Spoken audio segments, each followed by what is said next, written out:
BFM Business, Intégral Placement, le Club Imo. Et oui, deuxième mi-temps du Club Imo. On vous apporte plein de conseils pour investir sur ce marché immobilier. On vous met en garde aussi contre les choses trappes, les pièges du marché. Avec Laurence Bocara, journaliste experte du marché immobilier. Prête pour la deuxième mi-temps, Laurence ?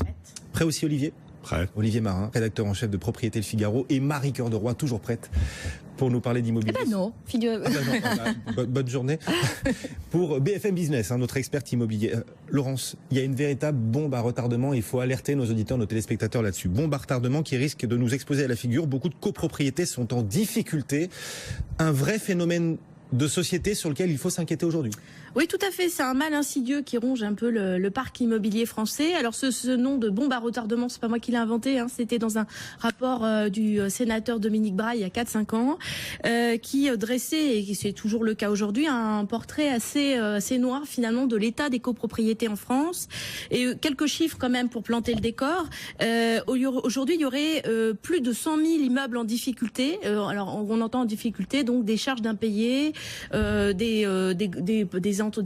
l'entretien le petit entretien des immeubles qui n'est pas réalisé, sans parler des gros travaux. Ça représente quand même 1,1 million de logements, ce qui est pas neutre. Et sur les copropriétés, ça représente quand même près de 15% des copropriétés en France, ce qui est quand même assez énorme. Autre clignotant important, c'est que les charges de copropriété, elles ont augmenté en l'espace de 10 ans entre la période 2004-2014 de près de 38%. Donc ça fait qu'il y a une charge financière importante qui est vraiment qui est tombée sur les propriétaires, qu'ils soient bailleurs ou occupants. 38% de hausse des charges de copropriété. 38% en l'espace de 10 ans en moyenne. Et autre donnée importante, on voit que j'ai sorti ces chiffres là, des chiffres du mal logement de la Fondation Abbé Pierre. Il y a quand même plus de 9% des propriétaires occupants qui n'arrivent plus à payer leurs charges sur la période 2013. Ça a accru de 2013. Sans parler des locataires aussi qui ont des charges impayées qui augmentent. Enfin, ils sont 1,2 million.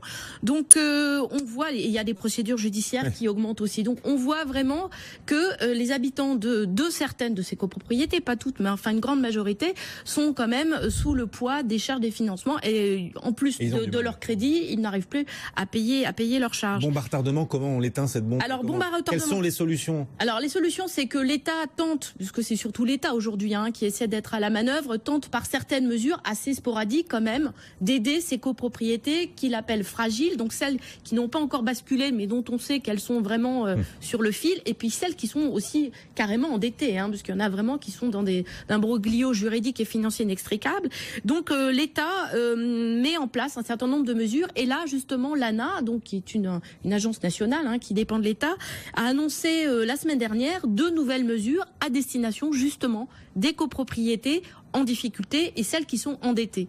Alors pour celles qui sont en difficulté, donc c'est on va dire fragiles, qui ont déjà des clignotants, des non-paiements de charges, il est prévu donc à partir du 1er janvier prochain de donner une aide aux syndicats de copropriété qui en feront bien sûr la demande à l'ANA, une aide de près de 3 930 € exactement par logement. Par logement, donc par foyer là. Voilà, par foyer, mais ça revient aux syndicats de propriété, pas aux copropriétaires, parce qu'eux aussi ils peuvent avoir droit à des aides individuelles, ça c'est une aide collective, à condition qu'ils réalisent des travaux de rénovation énergétique et que ça procure un gain de 35%. Parce que le problème aussi dans ces immeubles, ce sont des vrais passoires thermiques et les gens payent des factures de chauffage énormes. Donc ça c'est la première mesure qui est mise en place. Voilà, ça c'est et la seconde mesure, ça sera à destination des copropriétés vraiment endettées ou alors des immeubles où il y a des marchands de sommeil.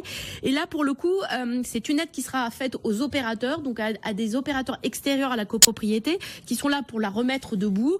Et donc, il y aura une aide de 21 000 € par logement sur 6 ans, avec même la possibilité pour les copropriétaires qui sont les plus endettés et qui pourront jamais remettre au pot, de faire racheter leur logement par un bailleur social qui participera à la remise en état du logement des parties communes, et ces gens seront relogés en théorie dans le parc HLM. Tout ça c'est déjà en place ou ça va être mis en place ? Alors ça a été annoncé la semaine dernière et ça sera en place dès l'année prochaine.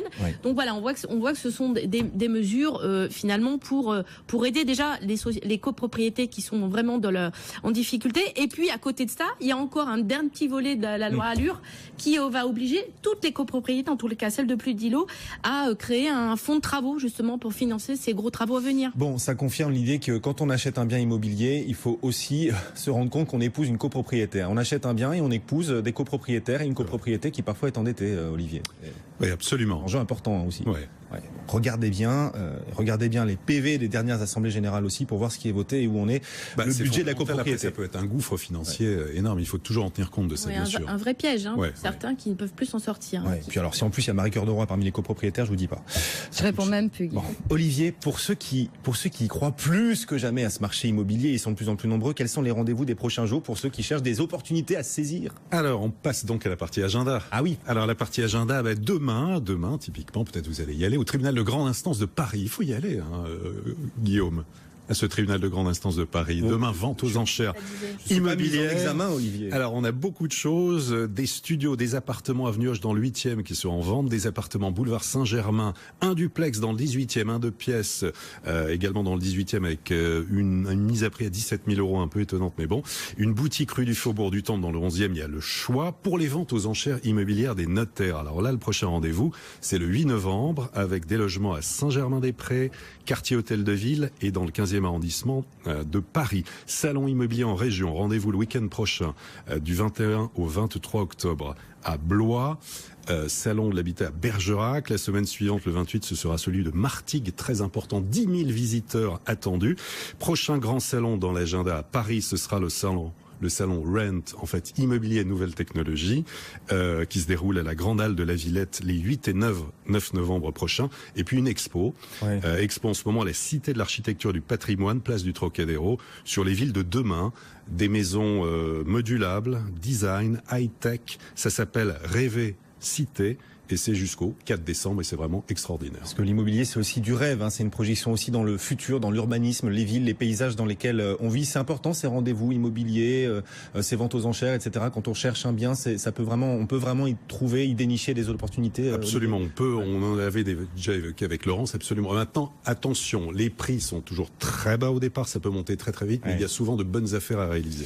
Bon, et on profite des taux bas, bien sûr. Tiens, d'ailleurs, puisqu'on parle des taux, Marie, à trop vouloir se battre sur le crédit immobilier, les banques vont finir par s'auto-piéger là. Elles commencent à entrer en territoire un peu compliqué, les banques, avec ces taux de plus en plus bas. C'est surtout qu'elles ont utilisé un petit outil, un petit produit qu'elles nous ont vendu depuis maintenant, et massivement depuis maintenant, on va dire 3 ans, qui s'appelle le prêt transférable. Alors je ne sais pas si vous voyez ce que c'est. L'idée du prêt transférable, c'est que en gros vous allez négocier votre emprunt à un instant T avec des conditions de crédit qui sont celles du moment, et puis que potentiellement, si d'ici 5-6 ans vous voulez vendre votre logement et en racheter un plus grand par exemple, eh bien, vous pouvez potentiellement conserver les mêmes conditions de crédit qu'au moment où vous avez ouvert votre emprunt. Donc, avec les taux actuels, c'est hyper intéressant. Oui, c'est ça. C'est-à-dire que depuis 3 ans, ils ont eu tendance à baisser. Donc, du coup, faire jouer la transférabilité du prêt, peu d'intérêt, puisqu'il y avait tout intérêt à renégocier un nouveau crédit. Sauf que maintenant qu'on a visiblement atteint le plancher, ça risque de poser quelques petits problèmes. Parce qu'effectivement, mon taux d'1,5% sur 20 ans que je vais négocier aujourd'hui, peut-être que dans 5-6 ans, quand je voudrais racheter autre chose, les taux, ils seront peut-être de 5-4%. Et donc effectivement, j'aurai un énorme gain moins en tant qu'emprunteur, mais une petite difficulté pour la banque. Alors résultat, les courtiers nous disent que quand même, il y a pas mal de banques qui arrêtent de le faire. C'est le cas notamment de la Société Générale et d'Elcel. Donc de moins en moins de crédits transférables. Exactement, mais il y a beaucoup de banques qui le font encore, parce que c'est un argument marketing, c'est un argument de vente auprès de l'emprunteur quand même, de dire écoutez, venez chez nous parce que les conditions que vous avez vous y resterez, quoi. Voilà, vous resterez chez nous, etc. Le problème, c'est qu'effectivement ça risque de leur coûter un tout petit peu d'argent. Alors petite précision pour les emprunteurs qui se frottent déjà les mains en voyant qu'il y a écrit sur leur prêt transférable, etc.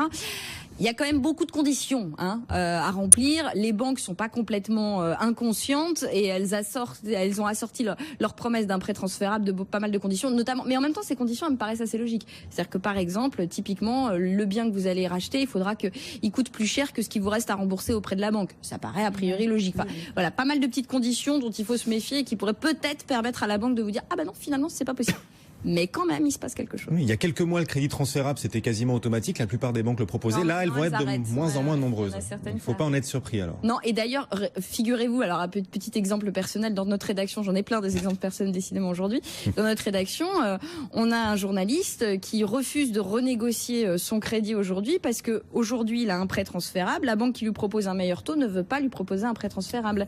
Et il se dit, en termes de gains, est-ce que ça vaut vraiment le coup que je le renégocie aujourd'hui ou que je conserve le prêt et avec un taux qui était déjà très attractif pour dans 5-6 ans. C'est hyper important là ce que vous nous dites, parce que c'est vrai que beaucoup de Français veulent renégocier, mais regardez aussi, veillez bien à la transférabilité du nouveau prêt dans lequel vous vous engagez. Ça c'est important pour le futur, si jamais vous voulez vous acheter un autre bien ou un nouveau bien immobilier. Ne vous liez pas les mains pour l'avenir. Ça c'est ce petit conseil signé Marie Cœur de Roy. Le marché immo, ce sont des opportunités, ce sont des bons plans, et puis c'est aussi une histoire de goût. Olivier, vous, l'homme du goût, vous avez réussi à dénicher une restauration particulièrement réussie quelque part en France. Ça fait vraiment rêver. On va découvrir les images d'ailleurs. On va voir quelques images. C'est en fait le Grand Prix de la plus belle restauration qui est décerné chaque année. En fait, il y a le Figaro Magazine, propriété Le Figaro, la Fondation pour les monuments historiques, avec un jury au départ. Il y a Jacques Garcia, architecte décorateur, Frédéric Didier, l'architecte en chef du château et de la ville de Versailles, Jean-Louis Remilleux, Yves Lecoq, vraiment des passionnés d'histoire. Au départ, 50 dossiers. 12 dossiers, 4 dossiers, un grand oral au Figaro, et puis finalement un vainqueur. Et cette année, en fait, c'est assez étonnant. C'est une très très belle restauration. C'est une église, en fait, c'est les prieurés de Longefond dans l'Indre, à Oulge précisément. C'est un bâtiment qui a été érigé au XIIe siècle, dont la voûte, en fait, s'est effondrée. Ça a été enseveli en 1830 sous des tonnes de terre et de gravats. Et le propriétaire du château, juste à côté, à qui appartenait ce véritable tas de ruines, a commencé à creuser en 2007 avec l'aide d'amis, des membres de sa famille, des artisans locaux. Et en creusant, il a trouvé 19 chapiteaux romans dont chacun pesait 200 kilos. Je ne sais pas si vous imaginez. Ça a été le début d'un incroyable chantier. 600 mètres cubes de terre à extraire de l'église. Et non seulement ils ont découvert des merveilles, ils ont découvert 19 autres chapiteaux sculptés de serpents, de dragons, des pierres vieilles de 900 ans. Il a fallu 8 ans pour mettre en valeur cet ensemble architectural, et voilà. C'est assez incroyable. C'était une superbe restauration. Découvre les images, c'est magnifique. Vraiment, c'est très. Un trésor, quoi. Ouais, c'est ça. Ils ont découvert un trésor. Lorsqu'un particulier, on vous rappelle d'ailleurs, lorsqu'un particulier restaure un bâtiment historique, il a droit à des avantages fiscaux. Il peut absolument avoir droit à des avantages fiscaux, bien sûr. Donc ça peut être important aussi pour vous qui cherchez des opportunités aussi pour défiscaliser. Laurence, il y a les restaurations et Olivier vient de nous en montrer une superbe. Et puis il y a aussi les transformations au cœur de nos villes. Vous avez repéré, vous, une sous-station électrique en plein cœur de Paris qui va bientôt complètement servir à autre chose. Là, ça va. Oui, tout à fait. C'est assez étonnant. C'était dans le cadre du concours Réinventer Paris qu'a lancé la mairie de Paris l'année dernière.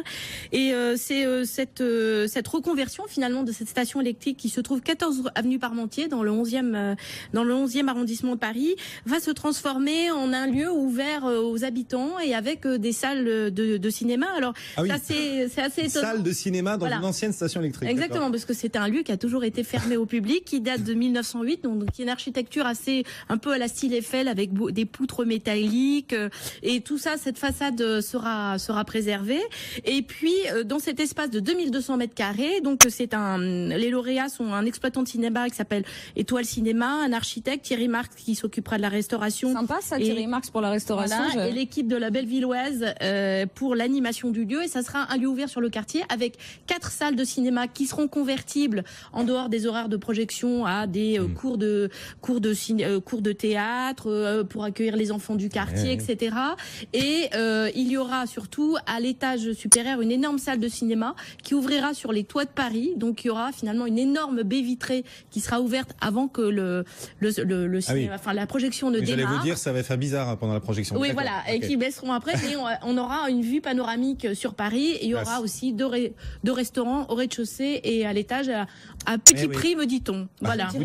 C'est étonnant. C'est ce qu'ils disent. Ils disent que compte tenu de la qualité. Ce seront les élèves qui sortiront de son école de cuisine. Ah, une cuisine solidaire, on va dire. Paris qui se réinvente. Voilà, tout à fait. C'est l'un des projet de réinventer Paris qui va donc bientôt ouvrir. Voilà, c'est ça, puisqu'il n'y avait pas de salle de cinéma dans ce quartier. Et puis il y a aussi des stations métro fantômes dont on ne sait pas quoi faire, dont la RATP ne sait pas quoi faire, dont on entend souvent parler qu'elles pourraient se transformer en piscine souterraine. C'est Vincent Calbeau, l'architecte fou belge qui notamment travaille dessus. En discothèque, etc. Bref, le Paris de demain qui s'invente aujourd'hui. Merci à tous les trois pour ce club IMO. Laurence Bocara, merci Laurence d'être venue nous voir. Olivier Marin et son mémo, le mémo de l'IMO qui vient tout juste de paraître, Olivier. Avec très gentil. Des données importantes pour investir, c'est ça? Ouais, des conseils pratiques pour acheter, pour louer, pour investir, pour emprunter malin, et puis des chiffres clés, puis des carnets d'adresses. Voilà. Et une photo d'Olivier Marin, bien sûr. Et Marie Cœur de Roy avec nous chaque jour pour parler de ce marché immobilier. Merci à tous les trois d'être venus nous voir. Le CAC 40 toujours en légère baisse, moins 0,1% en ce moment. BFM Business, intégral placement, 10h midi, 100% placement.